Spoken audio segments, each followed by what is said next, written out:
আসসালামু আলাইকুম। আবার হাজির হয়ে গেলাম নতুন একটা টিপস নিয়ে। তো টিপস শেয়ার করার আগে বলে দেই, প্লিজ সাবস্ক্রাইব করবেন এবং লাইক দিতে প্লিজ ভুলবেন না। তো আজকে 5টা টিপস আপনাদের সাথে শেয়ার করব। প্রথমে দেখতে পাচ্ছেন হাত থেকে চুড়ি খুলতেছি। এই চুড়িটা বলতে গেলে হাতটা একটু মোটা হয়ে গেছে, চুড়ি ছোট হয়ে গেছে, তো খুলতে একটু কষ্ট হয়।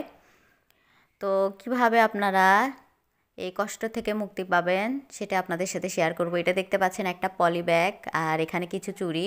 আমাদের কিন্তু মাঝে মধ্যে স্বাস্থ্যটা কমে এবং বাড়ে।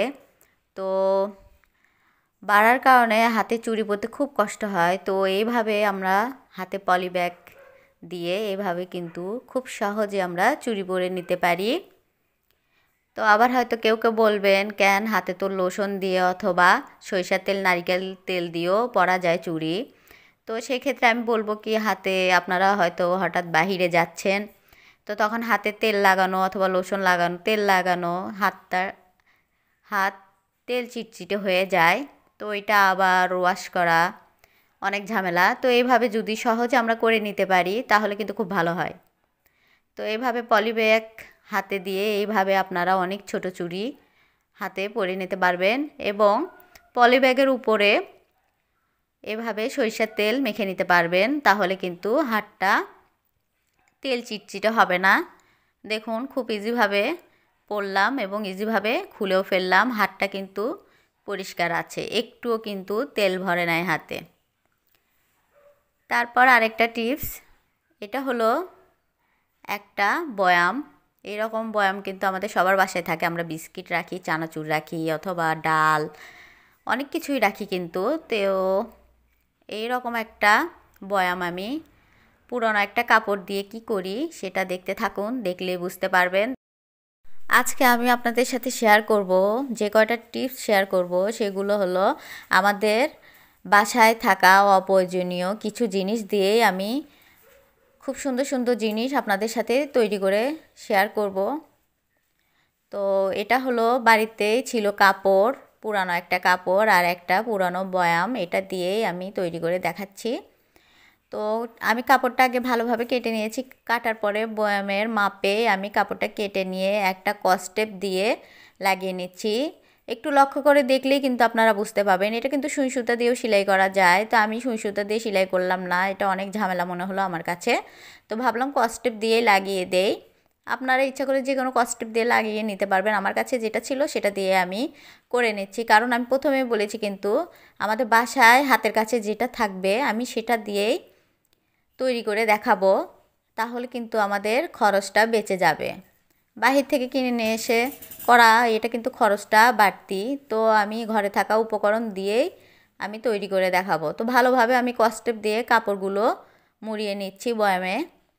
একটু লক্ষ্য করলে আপনারা বুঝতে পারবেন। ঠিক এভাবে মুড়িয়ে নেওয়ার পর দেখতেই পাচ্ছেন বয়ামটা কত সুন্দর লাগছে। এভাবে কিন্তু আমরা রান্নাঘরে এক কোনায় রেখে চামিচ অথবা খুন্তি যে কোনো কিছু রাখতে পারি, কিন্তু আমি এটা অন্য কাজে ব্যবহার করব, দেখতেই পাবেন। তো এই রকম সুতলি কিন্তু আমাদের বাসায় থাকে। সুতলি বলতে প্লাস্টিকের এই রশিগুলো মিষ্টির প্যাকেটের সাথে আমাদের বাসায় আসে, অনেক থাকে আমাদের, কিন্তু অনেক কালারের থাকে। তো আমি ঠিক এইভাবে মুখে এভাবে গিট্টু দিয়ে, ওই পাশটাও একটা গিট্টু দিয়ে বয়ামের মুখটা আটকে নেব। একটু লক্ষ্য করলে আপনারা বুঝতে পারবেন। এখানে বলে বোঝানোর কিছু নাই, ভিডিওটা একটু ভালোভাবে দেখলে আপনারা বুঝতে পাবেন। তো বাড়তি রশিটা আমি কেটে ফেলে দিচ্ছি, ফেলে এখানে একটা গিট দিয়ে নিচ্ছি। মোট 3টা গিট আমি দিয়ে নিলাম। দিয়ে এই যে দেখতে পাচ্ছেন একটা ঝুড়ির মতো হয়ে গেছে।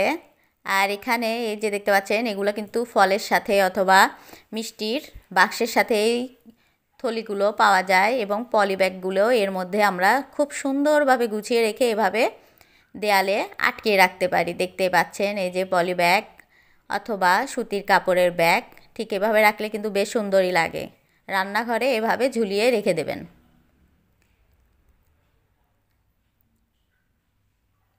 তারপর ওই আরেকটা বেঁচে যাওয়া কাপড় দিয়ে আরেকটা টিপস আপনাদের সাথে শেয়ার করব। এই যে দেখতে পাচ্ছেন অপ্রয়োজনীয় একটা হাতের চুড়ি, এটা দিয়েই টিপস আপনাদের সাথে শেয়ার করব। এই যে কাপড়ে ঠিক এইভাবে আমি একটু ভাঁজ ভাঁজ করে নিচ্ছি, নিয়ে চুড়ির ভিতরে ঢুকিয়ে একটু লক্ষ্য করুন, তাহলে বুঝতে পারবেন। চুড়ির ভিতরে ঢুকিয়ে আমি ওই পাশে একটা সিট্রিপিন মেরে নেব। এরকম অপ্রয়োজনীয় চুড়ি, ওই রকম অপ্রয়োজনীয় কাপড়, সিট্রিপিন কিন্তু আমাদের সবার বাসায় থাকে। আমি আগেও বলেছি ঘরে থাকা উপকরণ দিয়ে আমি আপনাদের সাথে টিপসগুলো শেয়ার করব। তো এভাবে সিট্রিপিনটা আমি মেরে নিচ্ছি। তো ওই ফতুয়ার কাপড় দিয়ে কিন্তু একটা বয়াম দিয়ে আমি টিপস শেয়ার করেছি, আর বাকি কাপড়টা দিয়ে এই যে দেখতে পাচ্ছেন হাত মোছার একটা রুমাল তৈরি করে ফেললাম। তো রুমাল আমরা যেখানে সেখানে রাখি, রান্নাঘরে হাত মোছার জন্য দেখতে বিচ্ছিরি লাগে। তো এভাবে যদি আমরা ঝুলিয়ে রাখি, যে কোনো সময় হাত মুছে ফেলতে পারি। এই যে দেখতে পাচ্ছেন বয়ামটাও ঝুলিয়ে রেখেছি, পাশে এই কাপড়টাও ঝুলিয়ে রেখেছি রান্নাঘরে। খুব সুন্দর লাগছে দেখতে। তারপর আরেকটা টিপস আপনাদের সাথে শেয়ার করব। নেল পালিশ কিন্তু আমরা অনেকেই ব্যবহার করি। তো নেল পালিশ যখন শুকিয়ে যায় তখন কি করবেন সেটাই আপনাদের সাথে শেয়ার করব। এই নেল পালিশটা অনেক পুরনো হয়ে গেছে, তো এটা শুকিয়ে গেছে। তো এখানে আমি একটা বাটিতে গরম পানি নিয়েছি, বেশ গরম পানি, এটা বেশ গরম। এই গরম পানিতে আমি নেল পালিশটা 20 মিনিট বা আধা ঘন্টার মতো রেখে দেব, তারপর দেখতে পাবেন কি হয়। তো 20 মিনিট আধা ঘন্টা রাখার পর, আমি ঠিক আধা ঘন্টা রেখেছি, রাখার পর দেখবেন নেল পালিশটা গলে গেছে। যেটা জমে ছিল সেটা দেখতেই পেলেন। এই যে দেখতে পাচ্ছেন নেল পালিশটা গলে গেছে। দেখলেন তো খুব ইজিভাবে আমি কিভাবে নেল পালিশটা গলিয়ে নিলাম। যদি টিপসগুলো ভালো লাগে প্লিজ লাইক দিতে ভুলবেন না এবং সাবস্ক্রাইব করে নেবেন, আর পরবর্তী টিপসগুলো দেখতে থাকুন। এটা হলো 5 নম্বর টিপস, সর্বশেষ। এটা দেখতে পাচ্ছেন একটা মোজা। এরকম মোজা কিন্তু আমাদের সবার বাসায় থাকে, কারণ মোজা প্রতি বছরই আমাদের চেঞ্জ করতে হয়। তো এই মোজার মধ্যে আমি এই যে টুকরা সাবানগুলো দেখতে পাচ্ছেন, এরকম টুকরা সাবান কিন্তু আমরা ব্যবহার করতে পারি না কাপড়ে। তো এইটা কিভাবে ব্যবহার করবেন, কি কাজে ব্যবহার করবেন সেটা শেয়ার করব। মোজার মধ্যে আমি সাবানের টুকরাগুলো ঢুকিয়ে নিলাম, ঢুকিয়ে নিয়ে হাতটা ঢুকিয়ে দেব ওর মধ্যে। দেওয়ার পর এই যে দেখতে পাচ্ছেন ডাইনিং টেবিলটা, এই টেবিলটাও আমরা এভাবে মুছে পরিষ্কার করে নিতে পারবো। হাতে একটু শুধু ভিজিয়ে নেবেন পানি দিয়ে হাতটা, তারপরে মুছে নেবেন। তারপরে এই যে দেখতে পাচ্ছেন রান্নাঘরের দেয়ালের টাইলসগুলো অথবা ফ্লোরে যদি দাগ লেগে থাকে, অথবা গ্যাসের চুলায়, ঠিক এইভাবে মোজাটা একটু ভিজিয়ে নিয়ে এভাবে ভালোভাবে মুছে নেবেন। আজকে টিপস কেমন লাগলো অবশ্যই কমেন্টে জানাবেন। তো আজকে এখানেই বিদায় নিব। সবাই ভালো থাকবেন, সুস্থ থাকবেন। আল্লাহ হাফেজ।